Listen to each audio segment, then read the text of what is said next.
चलो आगे देखो, सबका ध्यान इधर।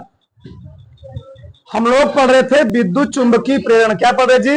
विद्युत चुंबकीय प्रेरण, electromagnetic induction.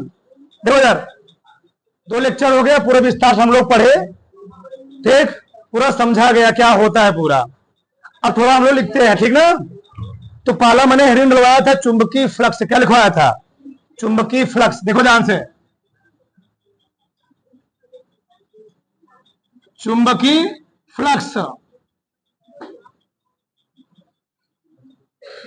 Magnetic flux, magnetic flux,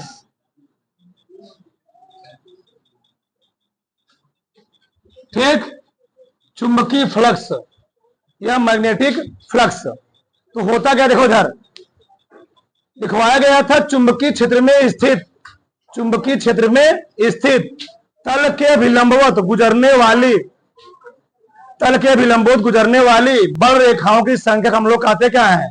चुंबकीय फ्लक्स कहते हैं, कहते हैं चुंबकीय फ्लक्स कहते हैं। तो लिखना तुम्हें नहीं, बस समझो ध्यान से। चुंबकीय क्षेत्र में स्थित, चुंबकीय क्षेत्र में स्थित, हाँ लिखवा दिया था, 1 मिनट। चुंबकीय क्षेत्र में स्थित तल के विलंबवत, तल के अभिलंबवत गुजरने वाली,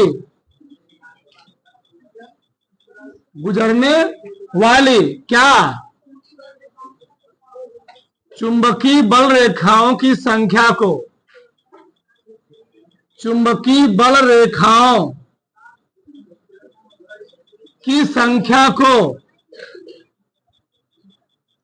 की संख्या को चुंबकीय फ्लक्स कहते हैं, चुंबकीय फ्लक्स कहते हैं, ठीक। और मैंने इसे बोला था, इसे फाई या फाई बी से करते हैं प्रदर्शित करते हैं, इसे फाई या फाई बी से करते हैं, प्रदर्शित करते हैं। अब थोड़ा ध्यान समझो इधर, हमने बोला था ये मैग्नेट है, ये कोई मैग्नेट है, मैग्नेट से क्या निकलती है? चुंबकीय बल रेखाएं, चुंबकीय बल रेखाएं नॉर्थ से निकल के इधर जाती हैं साउथ पोल की ओर, साउथ पोल की ओर, ठीक। तो यहां पर एक प्लेन रख दोगे, एक तल रख दोगे, उस तल के विलंबवत जो चुंबकीय बल रेखाएं निकलेंगी उसे हम लोग कहते क्या? चुंबकीय फ्लक्स। अब यहां थोड़ा समझो प्रॉब्लम क्या है। मान लो ये है तल, ये प्लेन है ऐसे,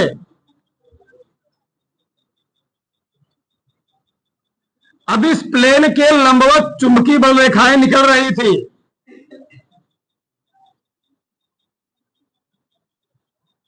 ये चुंबकीय बल रेखाएं हैं, ये निकल रही थी। इसको हमने मान लिया सदिश के रूप में एन कैर। क्या मान लिया? एन कैर। मान लो इस एन कैर से जो चुंबकीय बल रेखाएं निकल रही हैं वो कोई एंगल बना रही है, पूरे लिखवाया गया था किसी एंगल पर मान निकल रही है। जब एंगल पर निकलेंगी तो ऐसे मान निकल रही है, ऐसे ऐसे, ये है चुंबकीय बल रेखाएं।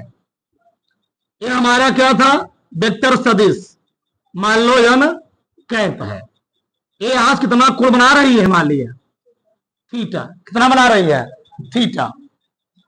इस कंडीशन में जो फाई का मान आया था, फाई का मान पहले निकला था बी ए कॉस थीटा, क्योंकि थीटा के साथ जो कोण लिया आता है, जो खड़क लिया आता है, उसको हम लोग लेते हैं क्या?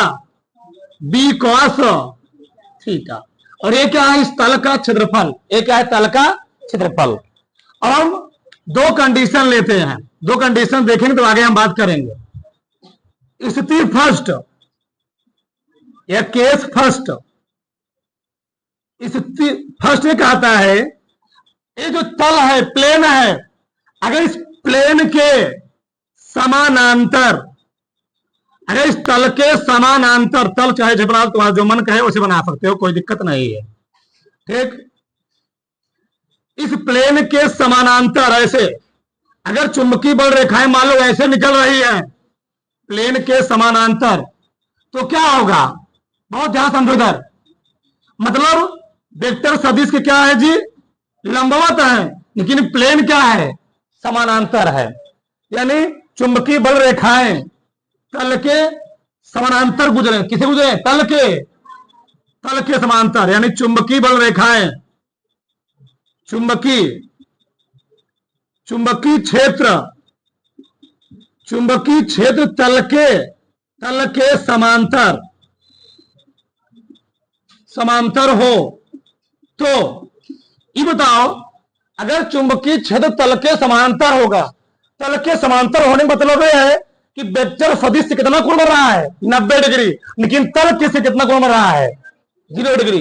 तो जो एंगल थीटा लिखा गया है ना, ये एंगल जो थीटा लिखा गया है, ये कहां लिया गया है, ये लिया गया है इस अभिलंब सदिश एन और इसके बीच कोण कितना है, 90 डिग्री। कितना है, 90 डिग्री। तो तुम देखो तो फाइव बराबर क्या आने वाला है, BA cos 90। यही नहीं समझ में आता है, जो एंगल थीटा लिया गया है कहां कोण है, चुंबकीय क्षेत्र और अभिलंबवत तल के लंबवत सदिश के बीच, सदिश और चुंबकीय क्षेत्र के बीच कोण। जब इस चुंबकीय क्षेत्र प्लेन के लंबवत होगा तो तल तो ऐसे है ना, वेक्टर सदिश तो ऐसे है, तो वेक्टर सदिश और चुंबकीय क्षेत्र बीच कितना कोण बनेगा, 90 डिग्री। उस कंडीशन में जो फाई का मान आएगा, तो cos 90 का मान कितना होता है, cos 90 का मान 0, तो फाई का मान क्या देगा, फाई का मान 0 आएगा। यानी यह देखो फाई मिनिमम प्राप्त होगा अगर किसी भी तल के समानांतर, अगर कोई भी तल हो, कोई भी प्लेन हो, उस तल के समानांतर चुंबकीय बल रेखाएं निकलेंगी, तल के समानांतर चुंबकीय बल रेखाएं निकलेंगी। ये मान लो प्लेन है, ये क्या है, प्लेन है ना जी, ये प्लेन है, प्लेन के समानांतर, मतलब प्लेन ऐसे है, ऐसे रखा गया, तो प्लेन के समानांतर ऐसे निकल रही चुंबकीय बल रेखाएं, ऐसे ये समानांतर है, और जब इसके क्या निकलेंगी, चुंबकीय बल रेखाएं लंबवत। दो चीज है, मतलब चुंबकीय बल रेखाएं एक बार ऐसे आ रही, ऐसे जा रही है, तो इस पैर देखो, पेन देखो, मार्कर देखो, ये दोनों कैसे होंगी, समानांतर होंगे। लेकिन जो अभिलंब सदिश था उसके कैसे है, लंबवत है।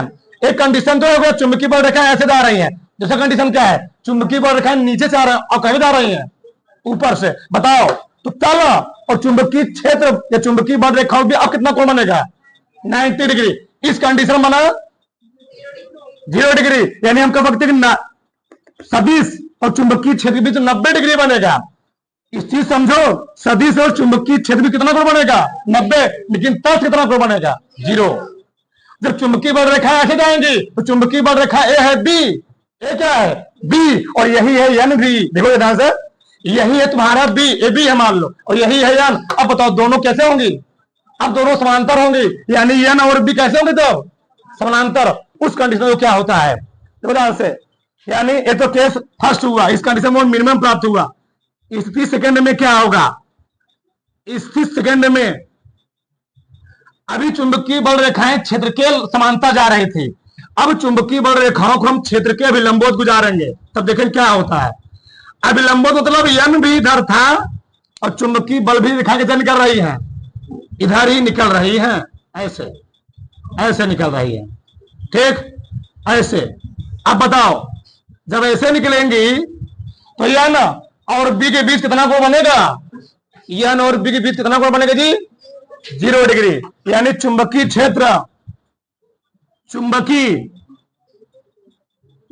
यानी चुंबकीय क्षेत्र तल के क्या हो,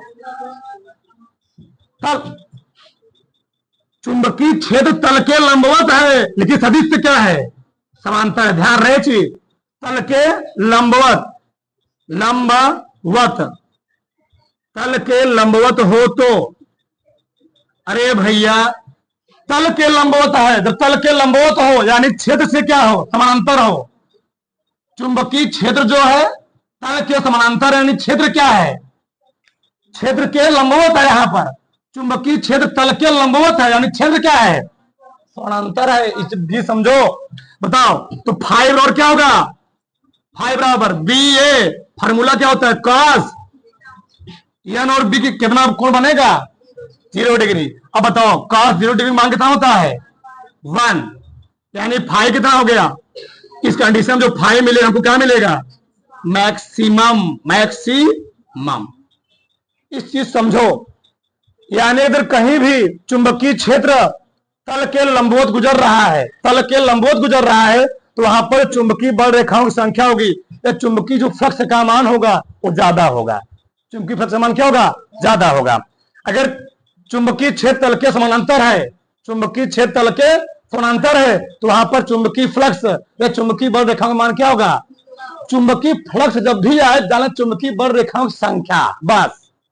चुंबकीय फ्लक्स मतलब क्या, चुंबकीय बल रेखाओं की, जब तल के समानांतर चुंबकीय बल रेखाओं की संख्या क्या कम और जब तल के लंबवत चुंबकीय बल रेखाओं की संख्या क्या ज्यादा। कैसे, अभी तुमको हम दैनिक जो बताते, देखो कैसे। अगर कोई ट्रेन चल रही हो, कोई ट्रेन स्पीड से मोशन कर रही हो, अब मोशन कर रही है, अगर कोई व्यक्ति मान लो लेटा हुआ है ट्रेन के ऊपर, लेटा ऊपर, उसके ऊपर कितना वोल्टेज चल रहा है 25,000 केवी सप्लाई हो रहा है। अगर उसके समानांतर लेटा हुआ है तो बचने का चांस है वहां पर। अगर लंबवत हुआ तो चुंबकीय बल रेखा क्या करेंगे वहां पर ज्यादा काटेंगे, और ज्यादा काटेंगे वहां पर क्या होगा बचने का चांस नहीं होगा। अब बात समझ में आई, चुंबकीय बल रेखा की संख्या वहां ज्यादा होगी।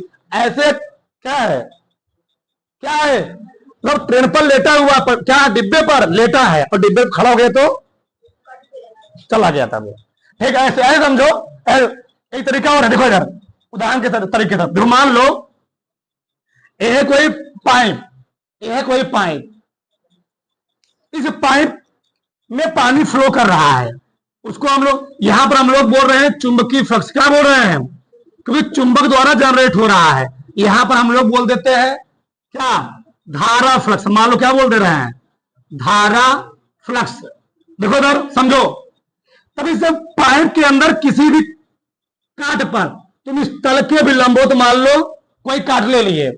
अब बताओ इस कंडीशन में ज्यादा बल रेखाएं निकलेंगे या पानी का लाइन निकलेगा स्ट्रीम, इसको हम क्या रेखा है धारा रेखाएं, क्या दीदी धारा रेखाएं। अब बताओ धारा रेखाएं यहां ज्यादा होंगी जब लंबवत, ये लंबवत है क्या है लंबावत, लंबावत। और मान लो ऐसे समानांतर बनेगा तो है नहीं 3D बनेगा, ऐसे मान लो ऐसे पूरा है 3D में है। अब बताओ बल रेखाएं यहां ज्यादा कि वहां ज्यादा है, समानांतर में बहुत कम है। देखो यानी वहां पर क्या है कि जब लंबवत काट रही है तो वहां पर क्या है ज्यादा बल रेखाएं गुजर रही है, यानी इस क्षेत्र से ज्यादा रेखाएं पानी की ज्यादा लाइन गुजर रही है और इस क्षेत्र पानी क्या गुजर रही है कम लाइन गुजर रही है।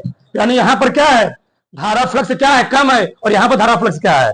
अभी नहीं समझ में आया, अब तो आगे होगा। मैं 2 उदाहरण लिया, इतना बात हुआ, जरूर आओ जरूर धारा फ्लक्स से फिर आगे बात करते हैं हम स्पीड में। चलो आगे देखो, अगला डालो चुंबकीय फ्लक्स, चुंबकीय फ्लक्स का मात्रक व विमीय सूत्र। चुंबकीय फ्लक्स का मात्रक व विमीय सूत्र आज कोशिश करेंगे फैराडे का नियम खत्म हो जाए। विमीय सूत्र, चलो देखो फटाक से, चलो देखो फटाक से, देखो बताओ फाइव बराबर हमने क्या पढ़ा BA cos थीटा, ठीक। ये बताओ हम डायरेक्ट लिख रहे हैं फाइव का मात्रक, तुम बताओ बी का मात्रक क्या होता है, न्यूटन के पता है न्यूटन में क्या होता है बोलो, न्यूटन प्रति एम्पियर, न्यूटन प्रति एम्पियर इंटू मीटर, सही है चेक कर लेना। क्षेत्रफल मात्रक क्या होता है मीटर स्क्वायर, सही है ना। 1 मीटर से 1 मीटर क्या हो गया क्या आया? न्यूटन इंटू मीटर इन प्रति एक मात्रक तो हुआ एसआई मात्रक, ठीक, एसआई मात्रक है। अगला देखो, थोड़ा लिख दिया, कोई बात नहीं, चलो आगे देखो। बी का मात्रक टेस्ला भी होता है, जानते हो, टेस्ला का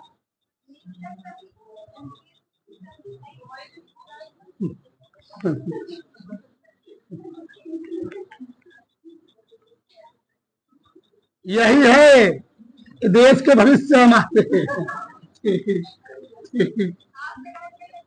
चलो का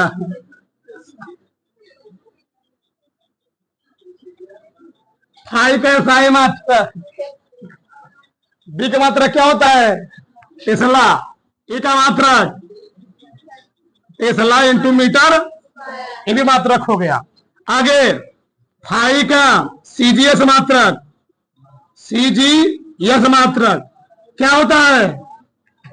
मैक्सवेल, मैक्सवेल, मैक्सवेल, बहुत मात्रक हो गया ना, तीन मात्रक हो गए। आगे देखो, फाई का विमीय सूत्र, एक मिनट बोलो मत, फाई का विमीय सूत्र बोलो। फाई वो क्या होता है? बी ए, क्या जी? बी ए, ठीक ना? अब बताओ, ये बताओ, तुम लोग जानते हो यह बराबर क्या होता है? यह बराबर क्यू बी बी होता नहीं होता है?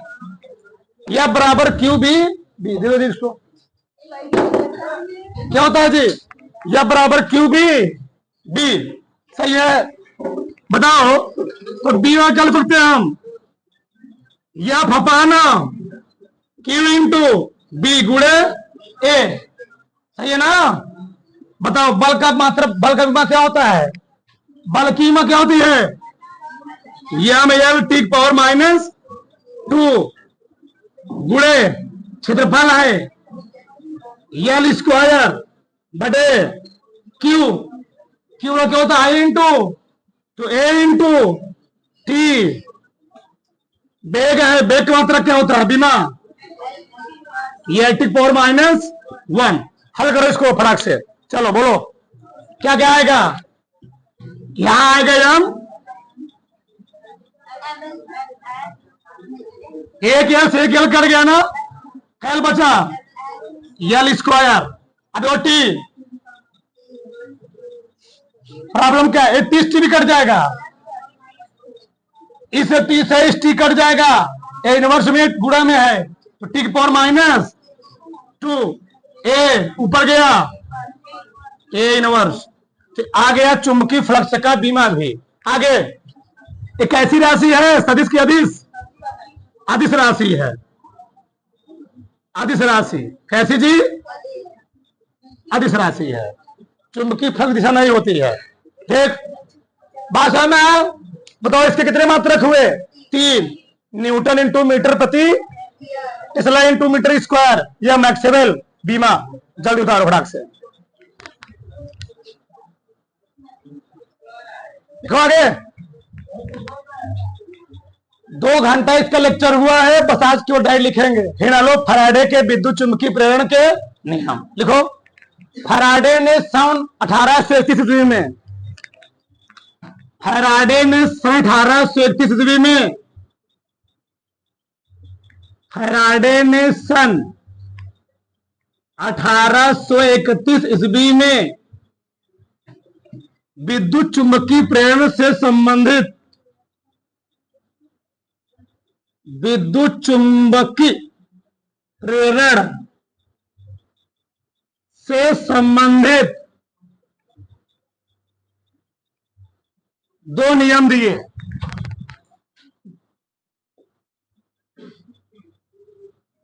दो नियम दिए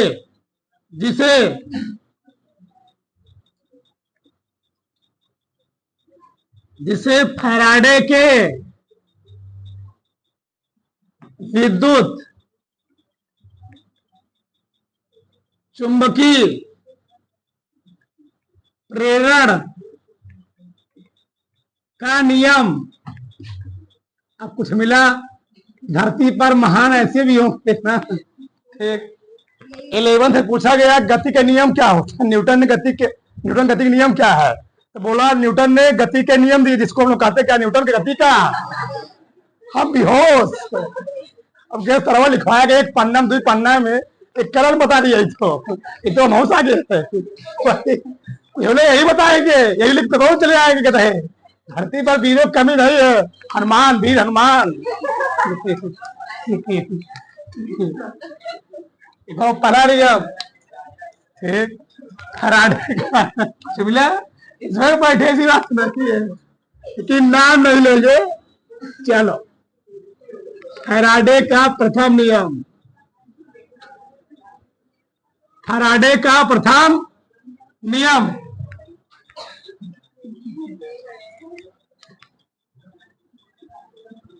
फैराडेज फर्स्ट लॉ, FIRST। 2 घंटे समझाया गया। जब किसी कुंडली से बद्ध, लिखना नहीं है, जब किसी कुंडली से बद्ध चुंबकीय फ्लक्स के मान में परिवर्तन होता है तो एक प्रेरित विद्युत वाहक बल उत्पन्न होता है। यदि कुंडली बंद हो तो उसमें क्या होता है, विद्युत वाहक बल के साथ साथ क्या उत्पन्न होता है, प्रेरित धारा। और यह तब तक परिवर्तन होता है, या तब तक फ्लक्स में परिवर्तन होता है जब तक क्या होता है उसमें धारा। बात यही क्या है फैराडे का। देखो, जब किसी इस नियम कैसे लिखो, इस नियम के अनुसार, इस नियम के अनुसार जब किसी कुंडली से बद्ध, जब किसी कुंडली से बद्ध चुंबकीय फ्लक्स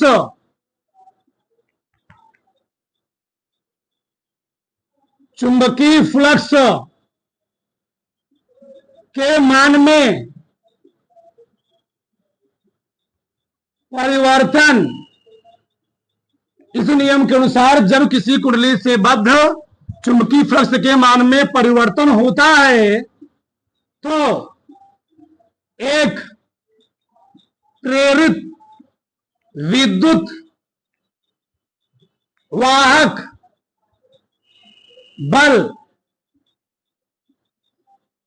उत्पन्न होता है। यदि कुंडली बंद हो तो, यदि कुंडली बंद हो तो उसमें प्रेरित धारा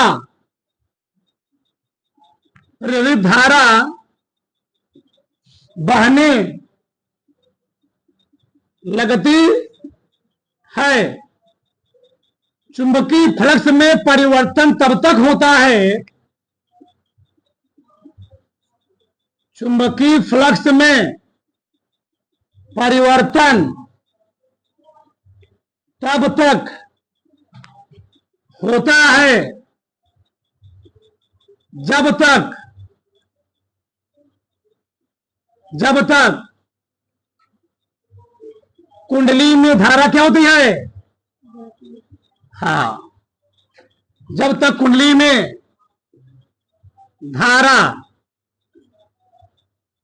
बहती रहती है। ठीक, यह फैराडे का प्रथम नियम, इसमें किसी कोई डाउट नहीं, ऐसी किताब में लिखा गया है।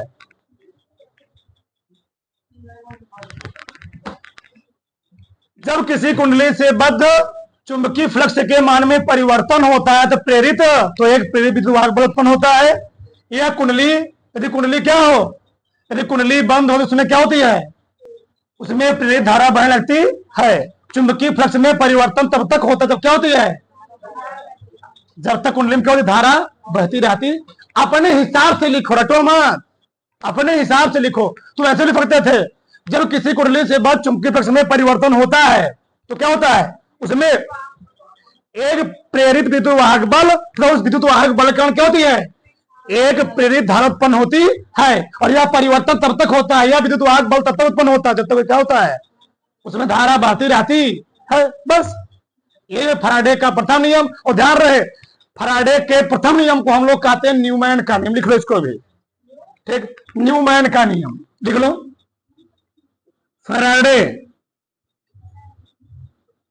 फैराडे के प्रथम नियम को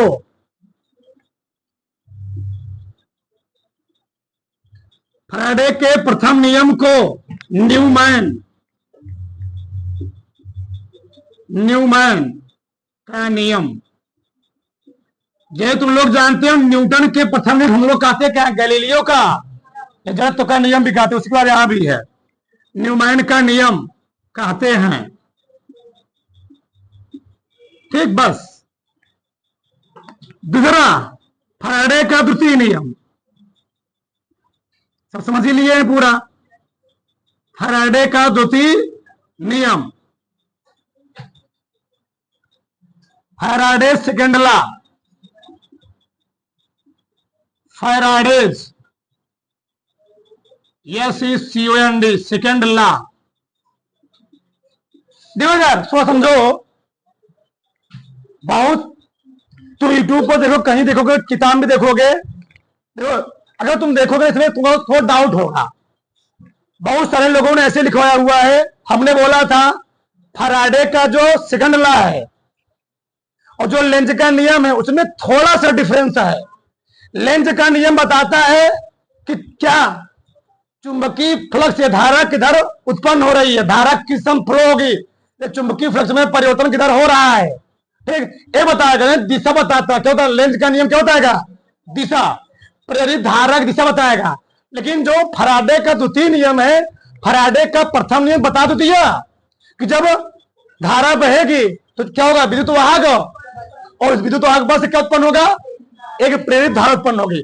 लेकिन उस विद्युत वाहक बल का मान कितना होगा, परिमाण कितना होगा, मैग्नीट्यूड कितना होगा, उसकी मात्रा कितनी होगी, यह फैराडे का प्रथम नियम बता नहीं सका। इसीलिए फैराडे अपना दूसरा नियम दिया।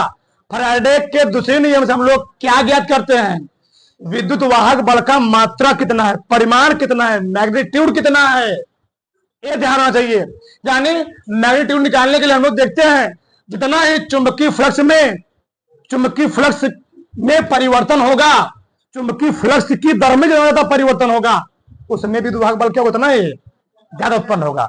अगर चुंबकीय बल रेखाएं कॉइल के पास, कुंडली के पास मैग्नेट ले जा रहा था तो फ्लक्स में परिवर्तन ज्यादा हो, क्यों, चुंबकीय बल रेखाएं ज्यादा नहीं कर रही थी तो फ्लक्स में परिवर्तन ज्यादा हो रहा था, तो बल भी क्या उत्पन्न हो रहा था, बल भी ज्यादा उत्पन्न हो रहा था। जब बल ज्यादा उत्पन्न हो उसमें धारा क्या बहेगी, ज्यादा बहेगी।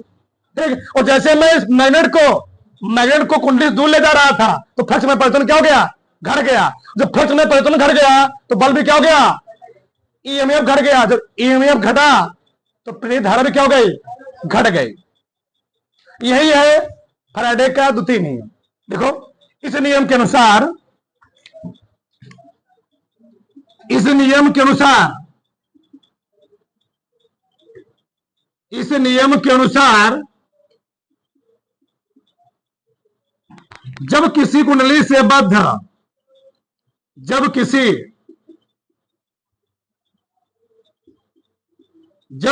कुंडली से बद्ध, जब किसी कुंडली से बद्ध चुंबकीय फ्लक्स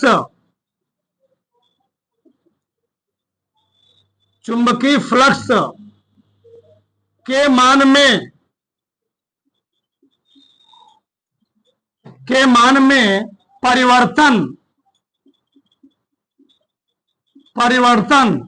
होता है तो उसमें उत्पन्न, किसमें उत्पन्न, कुंडली में, तो उसमें उत्पन्न विद्युत वाहक बल का मान, विद्युत वाहक बल का मान फ्लक्स में परिवर्तन के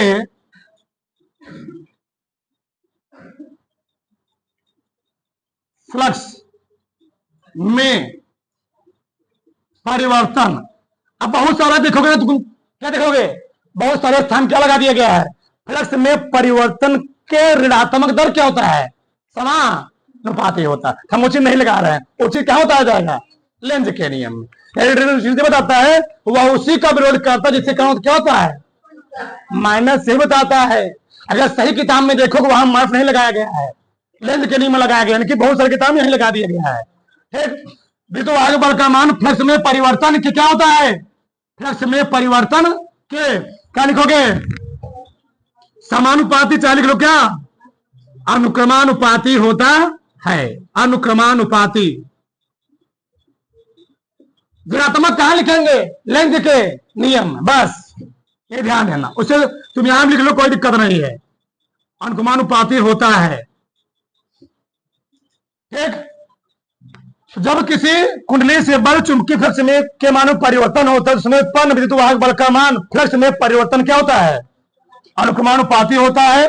यही क्या है, लेंज का द्वितीय नियम। क्या जी, लेंज का, अर्थात टाइम तो नहीं है, हम डायल लिखेंगे क्या, विद्युत वाहक बल ई का मान जो होगा, ई प्रोपोर्शनल होगा किसके, डी फाई अपान डी टी के, यानी ई बराबर हो जाएगा, हम यहां पर एक कांस्टेंट लगाएंगे के डी फाई अपान डी टी।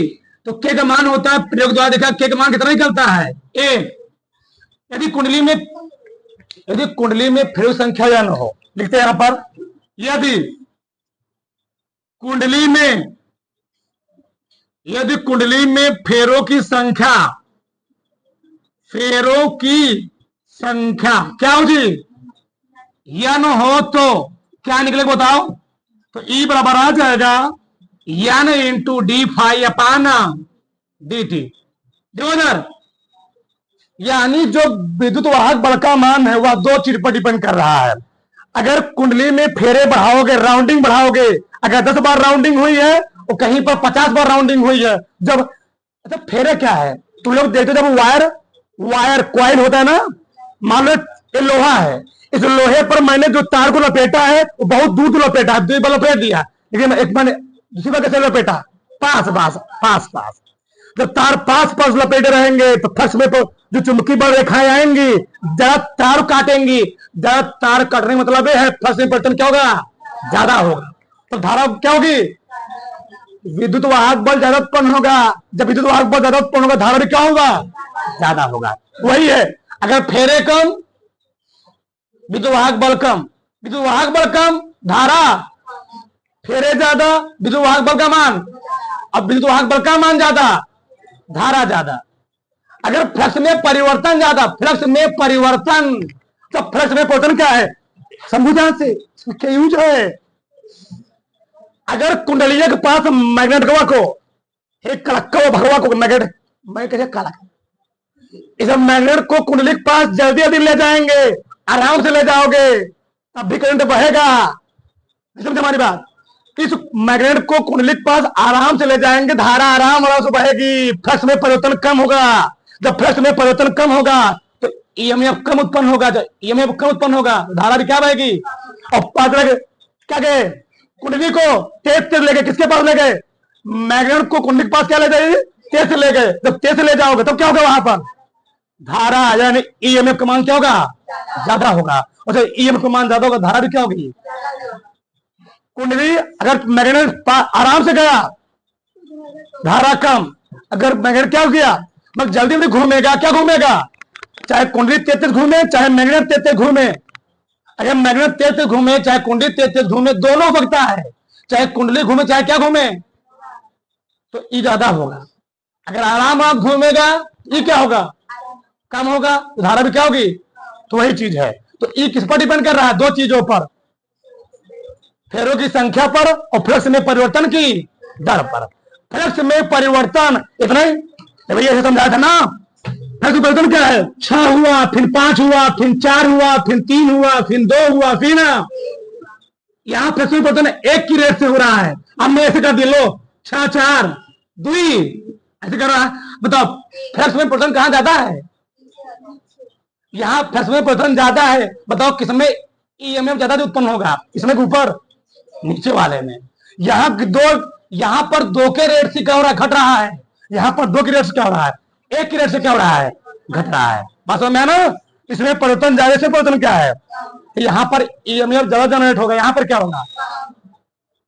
एकदम फैराडे के नियम आना नहीं चाहिए, छप जाना चाहिए, छप जाना चाहिए। उतार लो,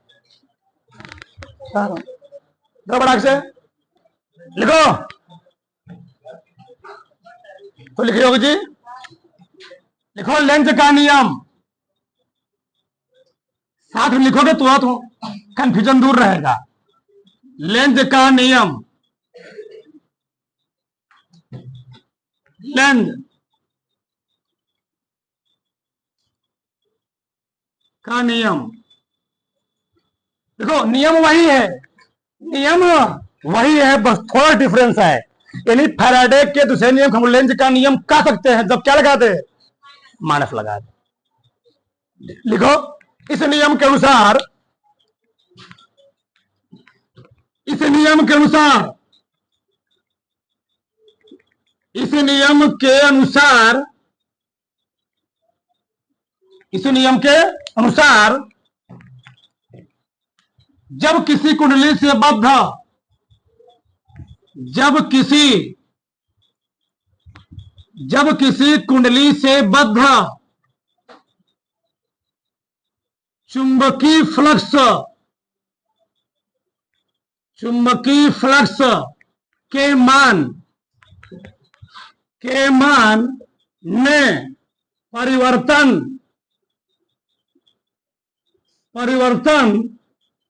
होता है तो उसमें उत्पन्न विद्युत वाहक बल का मान, तो उसमें उत्पन्न विद्युत वाहक बल का मान, फ्लक्स में परिवर्तन, फ्लक्स में परिवर्तन के क्या, बस एक चीज जोड़ देना है, क्या? ऋणात्मक। फ्लक्स में परिवर्तन, फ्लक्स में परिवर्तन ऋणात्मक दर के क्या होता है? अनुक्रमानुपाती, अनुक्रमानुपाती होता है। ये शुद्ध नियम है, तो तुमको डाउट नहीं रहेगा। इसे हम लोग कहते क्या है? अर्थात या उसी का विरोध करता है जिसके कारण क्या होता है? देखो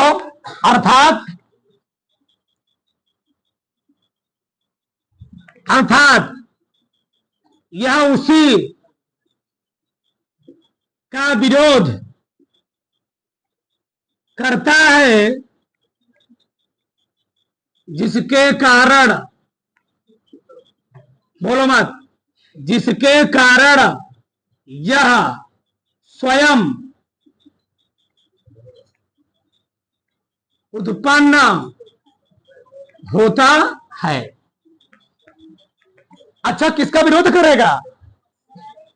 हाँ, जौन प्रेरित धर्वोत्पन्न हो रहा था, समझो ध्यान से, जौन प्रेरित धर्वोत्पन्न हो रहा था वह किसका विरोध करेगा? चुंबकीय फ्लक्स में जितना दा परिवर्तन होगा वो उसकी क्या करेगा? विरोध करेगा। कि क्या हो, मैंने बोला था ना, एक कुंडली थी, एक कुंडली थी, एक मैग्नेट था। अगर मैग्नेट का ये नॉर्थ पोल है, क्या है? North pole. ये क्या है? तो चुंबकीय बल रेखा किधर निकलती है? नॉर्थ से साउथ की ओर, नॉर्थ से साउथ की ओर निकलेंगी, जाएंगी साउथ की ओर। अब बताओ क्या होगा?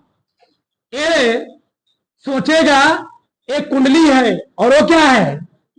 वो है चुंबक। ये क्या है जी? चुंबक। अब बताओ चुंबक है जो, तो चुंबक कुंडली के पास रखा गया है।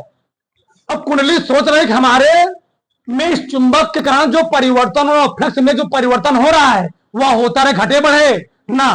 तो इस परिवर्तन को कुंडली में जो परिवर्तन समय के साथ हो रहा है कुंडली उसको बरकरार रखने के लिए वह क्या कोशिश करेगी कि यह चुंबक जब दूर जाए, यह चुंबक जब दूर जाए तो दूर जाने पर यह कुंडली क्या करेगी, उसको अपनी ओर खींचने का प्रयास करेगी। अगर दूर जाएगा तो फ्लक्स में परिवर्तन घटेगा ना, फ्लक्स में परिवर्तन घटेगा, चुंबकीय बल रेखा का मान घटेगा। और कुंडली सोच रही है ये घटे ना, क्या रहे, बरकरार रहे, मेंटेन रहे। उस चीज को बैलेंस बढ़ाने के लिए कुंडली करती क्या है, कुंडली के आगे वाले तल पर क्या आएगा, यहां पर क्या आएगा, आगे वाले पे यहां पर, इधर आएगा साउथ, इधर क्या हो जाएगा नॉर्थ। सुनो ना, तो करंट कैसे फ्लो करेगा, एंटी क्लॉक क्लॉकवाइज जी, देखो दिखाया गया, देखो बनाया गया था क्लॉकवाइज। अभी तो सही नहीं है, ये साइंस की भाषा सही नहीं है, तो हम लोग क्या बोलेंगे, वहां पर कार नहीं की जा रहा, आराम से चला रहा है। लेकिन मान लो कुंडली थी, ये मैग्नेट रखा गया था, अब मान लो अब ये दूर जा रहा, कहां जा रहा था, दूर, मूविंग इधर हो रहा, बोलो मत, समझो चीज को। अब मान लो इस मैग्नेट को इसकी ओर लाने का प्रयास कर रहे हैं, जब इस मैग्नेट को इसकी ओर लाने का प्रयास करेंगे, कुंडली क्या करेगी, परिवर्तन जो हो रहा था वह परिवर्तन मान में क्या बढ़ोतरी घटोतरी ना हो, तो उस चीज को मेंटेन करेगी। यहां पर क्या नहीं प्रयास करेगा, यहां पर क्या लगेगा, जब इसकी ओर आएगा यहां पर क्या रहेगा, रिपल्सन फोर्स क्या लगेगा, यहां पर क्या आएगा नॉर्थ, यहां पर क्या आएगा साउथ, तो करंट कैसे फ्लो होगा, ऐसे लिखवाया गया था। ये परिवर्तन का विरोध ना करें, इस चीज को बनाओ फटाक से, सब समझाया गया पीछे, चित्र को बना लो, ठीक।